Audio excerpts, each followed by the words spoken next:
నమస్తే శ్రీ మాత్రే నమః శ్రీ గురుభ్యో నమః. మే నెల 28 2025 బుధవారం నాటి పంచాంగం ప్రకారము శ్రీ విశ్వావసు నామ సంవత్సరం ఉత్తరాయణం గ్రీష్మ ఋతువు జ్యేష్ఠ మాసం శుక్లపక్షం సూర్యోదయ సమయము ఈరోజు తెల్లవారుజామున 5:45 సూర్యాస్తమ సమయం సాయంత్రం 6:41 తిథి విదియ రాత్రి 1:57 వరకు. తదుపరి తదియా తిథి ప్రవేశము. నక్షత్రం మృగశిర రాత్రి 12:30 వరకు. తదుపరి ఆరుద్ర నక్షత్ర ప్రవేశము. ఈరోజు వర్జ్యం ఉదయం 7:53 నుంచి ఉదయం 9:23 వరకు. దుర్ముహూర్త సమయం ఉదయం 11:47 నుంచి మధ్యాహ్నం 12:39 వరకు. రాహుకాల సమయం మధ్యాహ్నం 12:13 నుంచి మధ్యాహ్నం 1:50 వరకు. యమగండ కాలం ఉదయం 7:22 నుంచి ఉదయం 8:59 వరకు. బ్రహ్మముహూర్త సమయం తెల్లవారుజామున 4:20 నుంచి కొన్ని పంచాంగాల్లో 4:09 వరకు.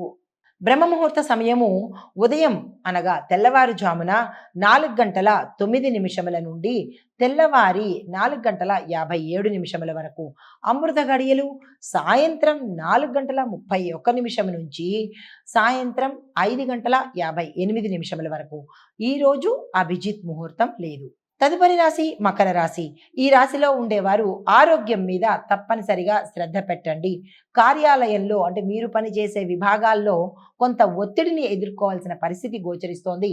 కుటుంబ సభ్యుల యొక్క ఆరోగ్యం పట్ల మీరు శ్రద్ధ వహించండి. వారి ద్వారా మీరు ఇబ్బందుల్లో పడే అవకాశం కనబడుతోంది. జాగ్రత్తలు తీసుకోండి. ఇది మీకు చెప్పదగిన పరిహారము శని భగవానుడికి నల్ల నువ్వులను దానంగా ఇవ్వడం కానీ లేదా నల్ల నువ్వులతో తీసినటువంటి నూనెను కానీ దానంగా ఇచ్చినట్టయితే కొంత సానుకూలమైన ఫలితాలు పొందుతారు. తదుపరి రాశి కుంభరాశి. ఈ రాశిలో ఉండేవారికి ప్రోత్సాహకరంగా ఈ రోజు ఉండబోతోంది. కార్యసిద్ధి జరుగుతుంది. తలచిన పనులు వెంటనే చేస్తారు. వాహనం యోగం కనబడుతోంది. దీనితో పాటు విద్యార్థులు సక్సెస్ సాధించే అవకాశం ఉంది. వ్యాపారస్తులకు లాభ సూచన కనబడుతోంది.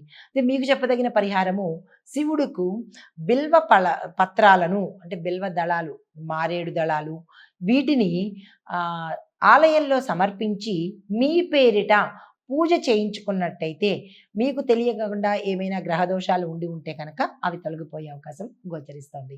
తదుపరి రాశి మీనరాశి. ఈ రాశిలో ఉండేవారికి మీకు మానసిక అశాంతి కానీ మానసిక ఒత్తిడి కానీ ఈరోజు చాలా ఎక్కువగా గోచరిస్తోంది. ఖర్చులు కూడా విపరీతంగా పెరుగుతాయి. ప్రయాణాల్లో నష్టాలు, కష్టాలు, ప్రమాదాలు గోచరిస్తున్నాయి. మీరు ఏదైనా ఒక నమ్మకం మీద ఈరోజు వెళ్ళినట్టయితేనే మంచి జరిగే అవకాశం ఉంది. ఏదో యథావిధిగా వెళ్ళిపోతున్నామని కాకుండా మీరు ఏ నిర్ణయం తీసుకున్నా నమ్మకంతో తీసుకోండి. ఏ పని చేసినా నమ్మకంతో చేసినట్టయితే సక్సెస్ అవుతారు.